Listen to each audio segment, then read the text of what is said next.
김포시의회가 공정무역 도시조성 추진을 위한 방안을 마련했는데요. 관련 조례를 발의한 김계순 김포시 의원과 이 시간에 이야기 나눠보겠습니다. 의원님 반갑습니다. 이 조례안 나오기 앞서서 김포시 공정무역 도시조성 추진 방안을 주제로 정책 토론회를 진행하셨다고 들었습니다. 이 자리에서는 어떤 의견들이 오갔습니까? 예, 지난 8월 5일 공정무역 도시로 가는 디딤돌 놓기를 위한 전문가와 현장 활동가들을 모시고 정책 토론회를 진행했습니다.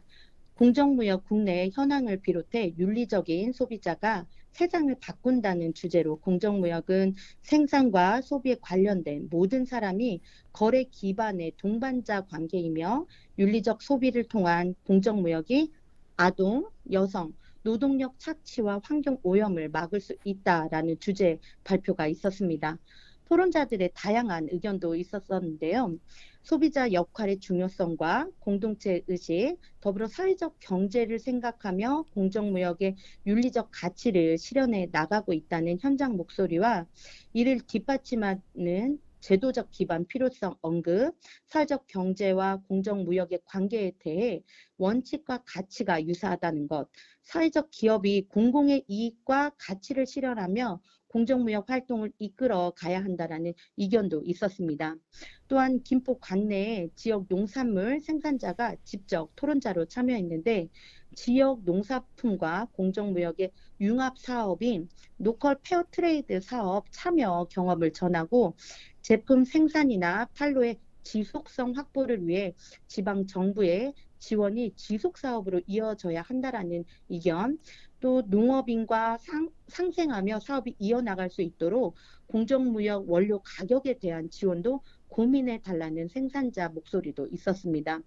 공정무역에 대한 전문적 식견과 활동가 중심의 현장 목소리를 듣고 시민들께 전하는 토론회 장이었다고 평가하고 있습니다. 네, 토론회에서 나온 다양한 의견 정리를 좀 해주셨는데요. 윤리적 소비에 대한 관심이 요즘 크죠.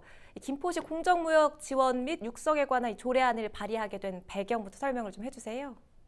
예, 불공정한 무역 구조로 발생하는 경제적 불평등, 환경오염, 노동력 착취 등의 문제 해결을 위해 그동안 개인 소비 차원에서 이루어지던 활동을 마을 공동체, 지역 사회에 적용에 활용할 수 있는 방법이 있지 않을까라는 고민에서부터 시작되었고요.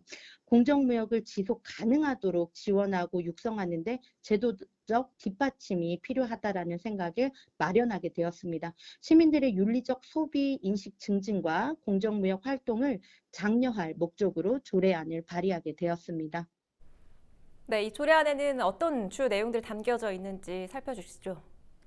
예, 조례 주요 내용으로는 조례 목적과 쓰이는 정의 및 기본 원칙을 비롯해 공정무역 활성화 추진 계획, 공정무역 도시 조성 및 인증에 대한 사항, 공정무역 사업에 대한 지원, 공정무역위원회에 관한 사항과 공정무역 제품 판로 확보 방안에 대해서 규정하였고 본 조례로 인해서 시민들의 윤리적 소비 인식 증진과 공정무역에 대한 올바른 인식 확산으로 공정무역 활동이 활발해질 것으로 기대하고 있습니다. 자, 그렇다면 이번 조례를 통해서는 사회적으로 좀 어떤 효과를 기대해 볼 수가 있을까요? 공정무역이라는 것이 사회적 가치에 기반해서 공동의 이익을 목적으로 생산, 소비, 분배가 이루어지는 시스템인데 시민 운동으로 시작한 공정무역을 김포시의 주요 정책으로 정해서 관련 기관, 단체를 지원하고 육성해서 사업의 효율적으로 추진되어 성과를 낼 수 있도록 하는데 기반 마련했다라는 의미가 있다라고 볼 수 있는데요.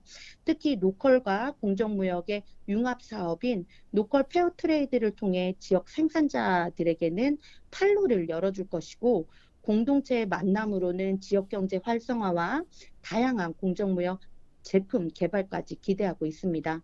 선한 영향력을 통한 윤리적 소비를 담은 공정무역에 대한 인식 확산으로 지속 가능한 글로벌 경제에 기여할 수 있다라는 희망도 가지고 있습니다. 잘 알겠습니다. 오늘 말씀 여기까지 듣겠습니다. 김계순 김포시 의원과 이야기 나눠봤습니다.